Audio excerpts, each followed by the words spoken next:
సజీవుడైన యేసుక్రీస్తు ప్రశస్త నామాన మరలా ఒక్కసారి ప్రభు సన్నిధానంలో కూడుకొని ఆయన ఘనమైన వాక్కు వినుటకు కృప చూపెట్టిన దేవాది దేవునికి హృదయపూర్వకమైన ధన్యవాదాలు. క్రమంగా దేవుని వాక్యాన్ని వింటున్న ప్రభు బిడ్డలు మీకు కూడా వందనాలు. మీ ద్వారా కనీసం 10 మంది ఈ వాక్యం వినుటకు మీరు సహాయపడగలరని ప్రభు నామాన మీకు మనవి చేసుకుంటూ ఉన్నాను. ఈ రీతిగా ప్రతి ఒక్కరూ కూడా ఈ వాక్యాన్ని పంచగలిగితే సులభంగా మన భారతదేశం అనేక దేశాలలో ఆయన రాజ్య సువార్త ప్రకటించబడుటకు అవకాశం ఉంటుంది. ప్రస్తుత దినాలలో భారతదేశంలో అన్ని రకాలుగా అభ్యంతరాలు ఉన్నాయి. కాబట్టి ప్రభు నాకు ఇచ్చిన దర్శనాన్ని బట్టి ఈ రీతిగా చేయడం జరుగుతూ ఉంది. అందులో బైబిల్ను గుర్చిన జ్ఞానం చాలామందికి లేదు. వాక్యము తెలియకుండానే సేవకులమని దేశ ప్రభుల వారిని గుర్చి చెప్పడం నిజంగానే చాలామందికి కావడం లేదు. అందుకని ఈ రీతిగా బైబిల్ నేర్పించే దేశంతో కూడా ప్రభు సన్నిధానంలో ఈ పని ప్రారంభించాను. ఇది నేను ఇంకొకరిని చూసి నేర్చుకున్నది కాదు, కానీ ప్రభు నాకు బయలుపరిచిన ప్రతి సత్యం మీకు బోధిస్తూ ఉన్నాను. దయచేసి మీరు బలపడాలని, అనేకుల్ని మీరు బలపరచాలని నా ప్రార్థన. ఆదికాండం 2వ అధ్యాయం 10వ వచనాన్ని 11 చదువుతాను. మరియు ఆ తోటను తడుపుటకు ఏదెనులో నుండి ఒక నది బయలుదేరి అక్కడ నుండి చీలిపోయి 4 శాఖలయను. మొదటి దాని పేరు పీషోను. అది హవీలా దేశం అంతటి చుట్టూ పారుచున్నది. అక్కడ బంగారం ఉన్నది అని చెప్పాడు. ప్రియులారా, 10-11 వచనాలు చదివాను. ఆ తోటను తడుపుటకు ఏదేను నుండి ఒక నది బయలుదేరాదని. నదికి పేరు లేదు. అయితే ఆ నది బయలుదేరి 4 శాఖలుగా మారాది. ఒక్కొక్క శాఖ ఒక ప్రాంతం వైపు పారడం ప్రారంభించాది. మొదటి శాఖను గురించి చెప్పారు. అది పీషోను. హవీలా దేశం అంతటి చుట్టూ పారుతున్నది. అక్కడ బంగారం ఉన్నది అని చెప్పాడు. పీషోను అనేటటువంటి మాటకు ధారాళంగా ప్రవహించున్నది అని అర్థం. అంటే దానికి అడ్డు ఏదీ లేదని. అనగా ప్రపంచంలో ధారాళంగా ప్రవహించున్నది ఏది అని అడిగితే ఏది కూడా లేదు. ప్రపంచంలో కనిపించేవి కానీ, కనిపించనివి కానీ, వినిపించేవి కానీ, వినిపించనివి కానీ, స్పర్శించేవి, స్పర్శించనివి ఏవి ధారాళంగా ప్రవహించేటివి లేవు. ధారాళంగా ప్రపంచంలో ప్రవహిస్తున్నది ఒకటి ప్రయాణం చేస్తున్నది. అది ఏమిటి అంటే దేవుని వాక్యం. ఈ వాక్యము ఎప్పటి నుండి ఉంది? బైబిల్ సెలవిస్తుంది, ఆది యందు వాక్యం ఉండెనని. ఈ వాక్యం ఎంతవరకు ఉంటుంది? ఈ ప్రపంచం నాశనమైపోయేటంత వరకు కూడా ఉంటుంది. నా ప్రభు చెప్పినటువంటి మాట, ఆకాశము గతించును, భూమి గతించును, నా మాటలు గతించమని చెప్పాడు.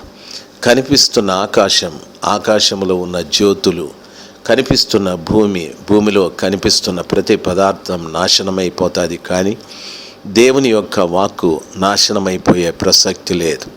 దేవుని గ్రంథంలో ప్రభు చెప్పినటువంటి మాట కాబట్టి అది ధారాళంగా ప్రవహిస్తూనే ఉన్నది. దేవుని వాక్యానికి ఎన్నో అడ్లు తగిలాయి.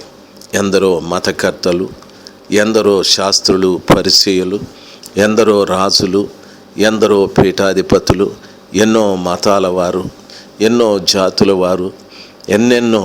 ఇప్పుడు కూడా ఎంతోమంది ఈ వాక్యం ప్రకటించకూడదని దేశంలో, రాజ్యాంగంలో అడ్లు తగులుతున్నటువంటి వ్యక్తులు లెక్కలేనంత మంది. అయినప్పటికీ ఆ వాక్యము ధారాళంగా ప్రవహిస్తూనే ఉన్నది. దైవ జనాంగమ, అది ఏ ప్రాంతంలో ప్రవహిస్తున్నది అని వాక్యంలో చదువుకున్నట్లయితే హవీలా దేశం అంతటి చుట్టూ ప్రవహిస్తున్నదని.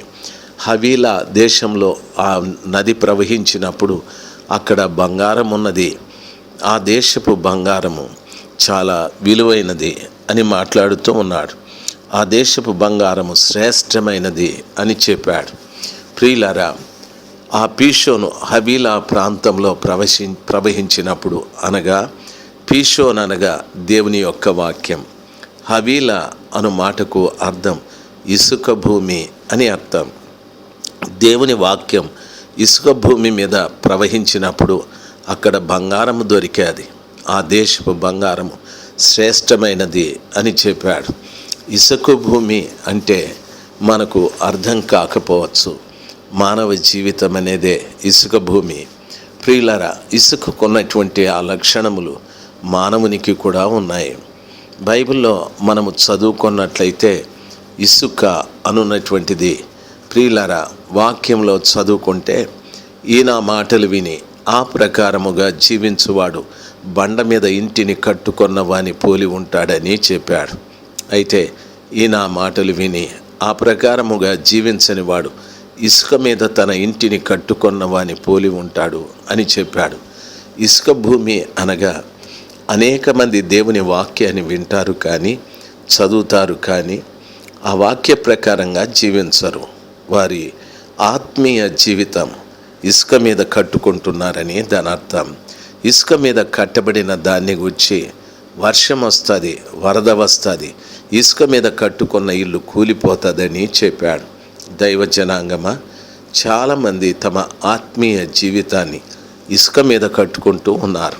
అది స్థిరమైంది కాదు, కూలిపోయేది. కాబట్టి బండ మీద నీ ఇంటిని కట్టుకోవాలి అంటే వింటున్న ఈ వాక్య ప్రకారంగా జీవించటానికి నేర్చుకో.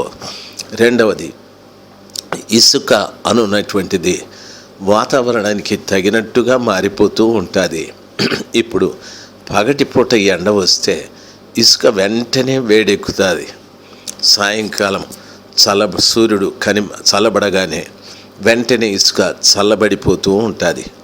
అదేవిధంగా మనుషులు వాతావరణాన్ని బట్టి మాట్లాడుతూ ఉంటారు. బైబిల్ చెప్తుంది, నీవు దొంగను చూసినప్పుడు వానితో ఏకీభవిస్తావు, వ్యభిచారిని చూసినప్పుడు వానితో నీవు ఏకీభవిస్తావు అని వాక్యం సెలవిస్తుంది. కాబట్టి దేవుని వాక్యంలో సెలవిచ్చిన రీతిగా అనేక మంది ఈ రోజున వాతావరణానికి తగినట్టుగా మారిపోతూ ఉంటారు. ప్రియ దైవ జనాంగమా, దేవుని వాక్యంలో సెలవిచ్చినట్టు ఒక వ్యక్తికి స్థిరమైన మనస్సు నూతనముగా దేవుడు పుట్టించాలి.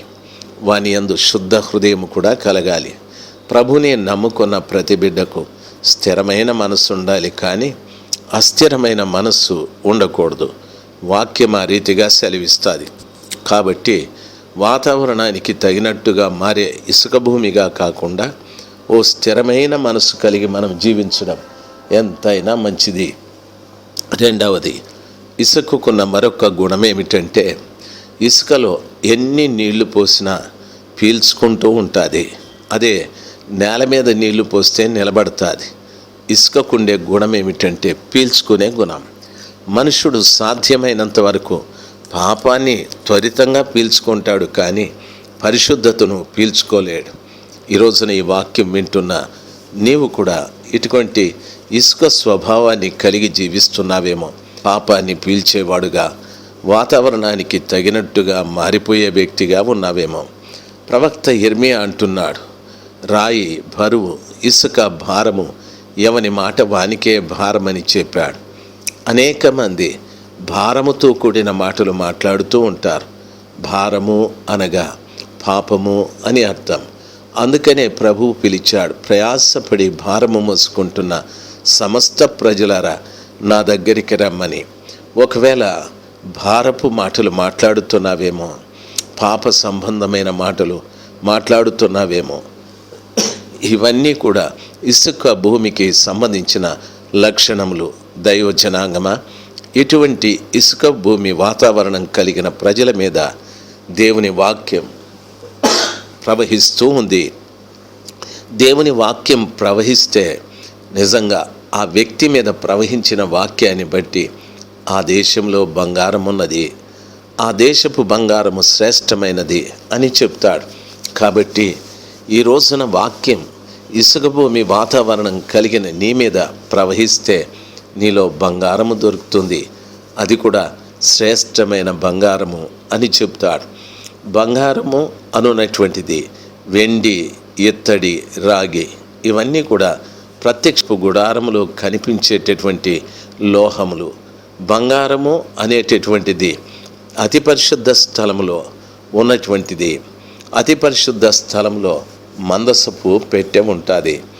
మందసపు పెట్టె తుమ్మకర్రతో చేసి బంగారు రేకుతో దాన్ని పొదిగించి ఉంటారు. దాని పై భాగాన కరుణాపీఠం ఉంటుంది. అది కూడా బంగారు రేకుతో పొదిగించి ఉంటారు. దానిపైన 2 కెరూబులు ఒకదానికొకటి ఎదురుగా తమ రెక్కలు చాపి మందసమును కప్పినట్టుగా కనిపిస్తాయి. అది కూడా బంగారముతో చేయబడి ఉంటారు. బంగారము ప్రత్యక్షపు గుడారంలో అతి పరిశుద్ధ స్థలంలో కనిపిస్తారు. అనగా దాని అర్థము బంగారము పరిశుద్ధతకు సూచన అని అర్థం. వాక్యాన్ని చదువుతున్న నీవు, వాక్యాన్ని వింటున్నటువంటి నీవు పరిశుద్ధపరచబడాలి అంటే నీ మీద వాక్యం ప్రవహించాలి. అనగా దాని అర్థం వాక్యానుసారంగా జీవించాలి తల్లి, వాక్యానుసారంగా జీవించాలి. నా ప్రియమైన తండ్రి, యవన బిడ్డలైన మీరు వింటూ ఉంటే నా మనవి, యేసు ప్రభు రాబోతూ ఉన్నాడు కాబట్టి నీ మీద వాక్యం ప్రవహించాలి. నీలో బంగారం కనిపించాలి, అనగా పరిశుద్ధత కనిపించాలి. పరిశుద్ధత ఎందుకంటే పరిశుద్ధత లేకుండా ఎవరు దేవుణ్ణి చూడలేరని వాక్యము స్పష్టంగా సెలవిస్తుంది. ప్రభు అంటున్నాడు, మిమ్మును పిలిచినది పరిశుద్ధులుగా ఉండుటకే కానీ అపరిశుద్ధులుగా ఉండటానికి కాదని. వాక్యం ఈ రీతిగా సెలవిస్తుంది. యేసయ్య అంటున్నాడు, నేను పరిశుద్ధుడు గనుక మీరును పరిశుద్ధులై ఉండుడేనని. బైబిల్ చెప్తుంది, హృదయ శుద్ధి గలవారు ధన్యులు, వారు దేవుని చూచెదరని. ప్రియ తల్లి, నా ప్రియమైన తండ్రి, తమ్ముడు, చెల్లెమ్మ, దయచేసి గమనించాల్సింది, నా 2 చేతులెత్తి మీకు నమస్కరిస్తున్నా. చాలు, పాపములో జీవించిన కాలం, ఇసుక భూమి వాతావరణాన్ని వదిలిపెట్టి నీ మీద దేవుని వాక్యం ప్రవహించి నీలో బంగారం పరిశుద్ధత కనిపించేటట్టుగా నీవు జీవించు.